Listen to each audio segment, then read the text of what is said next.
Epione pain management and regenerative centre. ఇక మీ నొప్పులు శాశ్వతం కావు.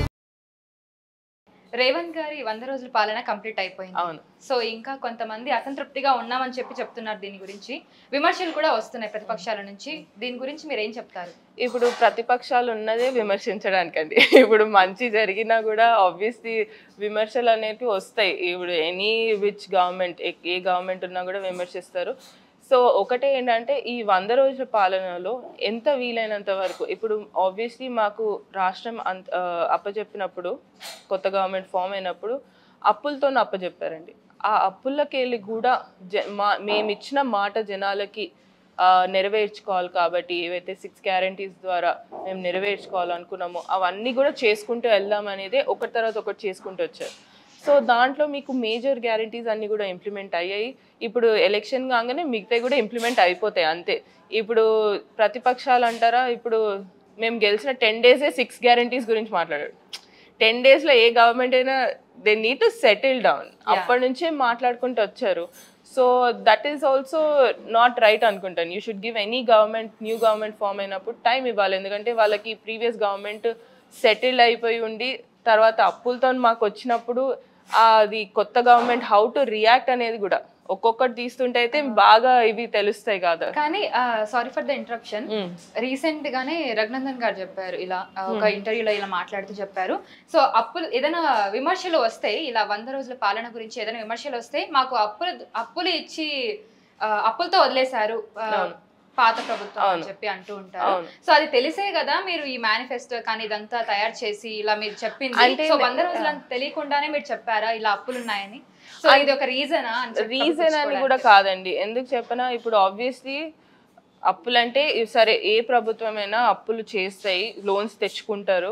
కానీ ఇంత అప్పు ఉంటుందని ఎక్స్పెక్ట్ చేయం కదండి. బేసిక్ ఉంటాయి, మిగతాయి వీ కెన్ గో ఫార్వర్డ్ అని అనుకుంటాం. ఆబ్వియస్లీ మేనిఫెస్టో రిలీజ్ చేసినప్పుడు కూడా మాకు ఏంటంటే జనాల కోసం ఏదో ఒకటి చెయ్యాలి. ఇప్పుడు హౌసింగ్ కానివ్వండి, ఇందిరమ్మ ఇల్లులు కానివ్వండి, స్పెషల్ మాట్లాడితే డబుల్ బెడ్రూమ్ అన్నారు, డబుల్ బెడ్రూమ్లు రాలేదు. సో వాళ్ళు ఇచ్చిన హామీలే వాళ్ళు నెరవేర్చలేదు 10 yearsగా. ఇప్పుడు మేము ఇప్పుడే వచ్చాము, మాకు కొంచెం టైం ఇస్తే ఆబ్వియస్లీ 5 yearsలో అవి ఎక్కడ నెరవేరుతారని భయం కూడా ఉండొచ్చు వాళ్ళు. సో జనాలు మాత్రం అలా లేరు. జనాలు చాలా అండర్స్టాండింగ్ ఉన్నారు, వాళ్ళకి అర్థం అవుతుంది వాట్ ఈస్ వాట్ అనేది. సో ఇప్పుడు పాతకాలంలాగా కాదు, వాళ్ళకి ఒకటి చెప్తే వాళ్ళు వినేటట్టు ఎవరు లేరండి ఇప్పుడు. సో వాళ్ళు కూడా అర్థం చేసుకుంటున్నారు. They are also very intelligent అని చెప్తాను నేను. ఇప్పుడు నేను పోయి ఒక ఊర్లో వెళ్ళి ప్రచారం చేస్తున్నప్పుడు, అమ్మ ఇవి అన్నావు కదా ఇంకా రాలేదు ఏంటి అంటే, అమ్మ నేను 4 నెలలే అయింది గెలిచి, నాకు కూడా కొంచెం టైం ఇవ్వ అంటే, తప్పకుండా ఇస్తాము కానీ చేస్తావు కదా అని అడుగుతున్నారు. చేస్తానమ్మా, తప్పకుండా చేస్తాను, నేను ఎక్కడ పోతాను, తప్పకుండా 5 సంవత్సరాలు నేను ఈ ఫ్రీడమ్ మీతో మాట్లాడడానికి ఇచ్చిన, మీరు క్వశ్చన్ చేయడానికి కూడా ఆ ఫ్రీడమ్ నాతో ఉంటుంది మీకు అని చెప్పి ముందుకెళ్తున్నాను. దే ఆర్ వెరీ అండర్స్టాండింగ్ కూడా అనిపిస్తుంది దాంట్లో. సూపర్. సో 4 నెలలు అయింది రేవంత్ రెడ్డి గారు కూడా సీఎంగా గెలిచి. సో మీకు ఎలా అనిపిస్తుంది? ఆయనకి 100కి ఎన్ని మార్కులు వేస్తారు సీఎంగా? నేను 100కు 100 వేస్తాను. ఎందుకంటే ఆ ప్రెషర్ తట్టుకోవడం ఇస్ నాట్ ఈజీ అండి. ఇప్పుడు ఒక మనిషికి 18 hours వర్క్ చేయడం అంటే 24 hours 18 hours పని చేయడం అంటే it's not easy. And mind కూడా కంటిన్యూస్ పని చేయాలి. ఇప్పుడు యంగ్స్టర్గా నాకు ఒక 1 week పని చేస్తాను. ఇప్పుడు నేను కాన్స్టిట్యున్సీకి వెళ్తే 8 o'clock స్టార్ట్ చేస్తే నా డే ఎండ్ అయ్యేది 10 o'clock ఎండ్ అవుతుందండి. 10-11 o'clock. నేను కొంచెం అమ్మాయిని కాబట్టి 10 తర్వాత ఎవరు రారు. సో ఆ 10 o'clock 11 o'clock వరకు పని చేస్తుంటాను కాన్స్టెంట్గా.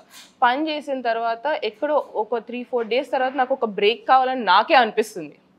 ఆయన ఆ పొజిషన్లో ఉండి, ముఖ్యమంత్రి గారి పొజిషన్లో ఉండి ఆయన ఒక్క రోజు కూడా బ్రేక్ తీసుకోకుండా కంటిన్యూస్ పని చేస్తున్నారంటే that is something really great అండి.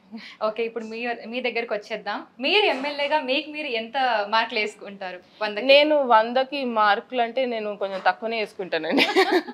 ఎందుకంటే నేను ఎప్పుడు కూడా ఓవర్ కాన్ఫిడెన్స్లో పోను, కాన్ఫిడెన్స్తో ఉంటాను.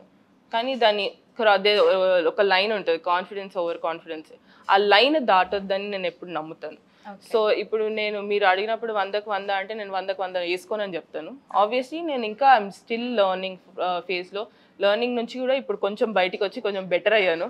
సో ఆబ్వియస్లీ ఇంకొన్ని రోజులు అయితే ఇంకొంచెం బెటర్ అయ్యి ఇంకా కొంచెం మీరు 5 years తర్వాత అడిగితే మేబీ అప్పుడు కూడా 100కి 100 వేసుకోనని చెప్తాను. మరిన్ని వీడియోస్ కోసం ఛానల్ ని సబ్స్క్రైబ్ చేయండి, లేటెస్ట్ అప్డేట్స్ కోసం వాట్సాప్ ఛానల్ ని ఫాలో చేయండి అండ్ లింక్ డిస్క్రిప్షన్ లో ఉంది.